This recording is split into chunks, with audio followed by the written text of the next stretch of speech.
in 2009 you were kidnapped in southeast Nigeria, and your abduction, or your abductors, demanded a 15 million naira ransom, and you were released subsequently after your family paid a ransom. Tell us about that experience. Well, it's an experience I wouldn't like to experience again. I would like to let it go. But that was a very bitter experience. Honestly, I wasn't thinking that somebody who made people happy and not could be kidnapped that way. But it was in the course of business anyway. I was invited to go to Port Harcourt to perform for some church.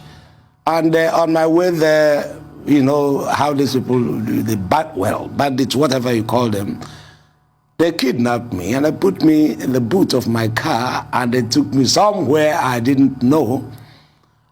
In the night, I was just moving around. But one thing I found out when I was in that captivity was that it wasn't because of me.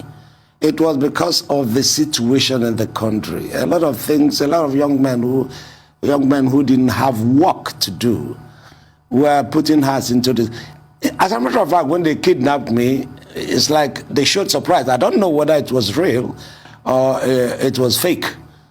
They showed surprise. Oh, was it you? I said, yes, it was me. I said, come and sit down here. I sat down here. My luck was that most of the people who kidnapped, or rather the people who kidnapped me, were my fans. So we were just discussing, provided I don't look at them or I didn't look at them then. That was the instruction they gave to me. And I wasn't looking at them. And we were discussing. It was a very bitter experience. My legs were chained so that I don't escape in the night. And they kept telling me, look, please, we're not doing this because it is you. You know, because of certain things, they gave me a lot of stories of politicians they have worked with that didn't pay them, and all that and all that and all that. So they were just using me to see if they could make some money. And even though it was a very bad something, I tried within that to talk to some people in the corridors of power to see whether in my own little way some influence could be brought to bear on the youth of this society, how to improve on their living standard and how we can curb some of these things. It was a bitter experience, but the thing, well, it's an experience all the same. And I don't think I'm going to go for a second tenure. Well, we don't want you to go for a second crack at it. But in terms of the really dark things that have happened to you, Nkem, your elder brother Bartholomew was one of 3 young Nigerians executed by General Buhari in the 1980s after Mr. Buhari took over in a military coup in Nigeria. I can't even begin to imagine what a traumatic experience that must have been for you. Buhari is, of course, Nigeria's current president. Your brother, along with 2 others, were executed by firing squad for a crime which was not punishable by death. They had dealt in drugs, apparently. What influence has that experience had on your life? Well, if I could understand your question very well, it was about my brother that was killed during the military era, Nkem Owoh.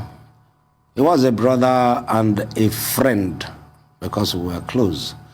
Yes, as a human being, when somebody who's close to you was killed in that kind of circumstance. In fact, I was working with the Anambra television that time, and I was so furious that I was shedding tears along the corridors because I didn't see. The only thing that touched me, in fact, the thing that touched me most was the fact that they had to shift the date of effective date of that decree. You know, during the military era, if they want to stop something, they can just get out one decree, and then the next minute the thing is in operation. So for them to backdate it to involve or include people who did not commit the offense within their own regime, years back, I was very, very bitter, and I thought it was a personal thing to me. Why would it be shifted back to include people who didn't commit the offense before the decree was promulgated or whatever it is? So that I was very bitter about it, honestly, and I said a lot of things, even outside. It was a traumatic experience for me, just like you said, and to people, my own people and people around me. But we have taken it as a movement, development, evolution of a country or a society or a culture. I just took it like that. I started to forget it. I never really thought about it or talked anything about it. We just have to go and sit inside and think about it in your room with your own people.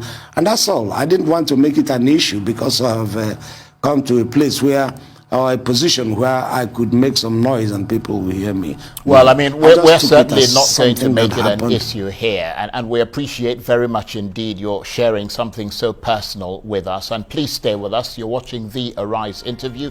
Plenty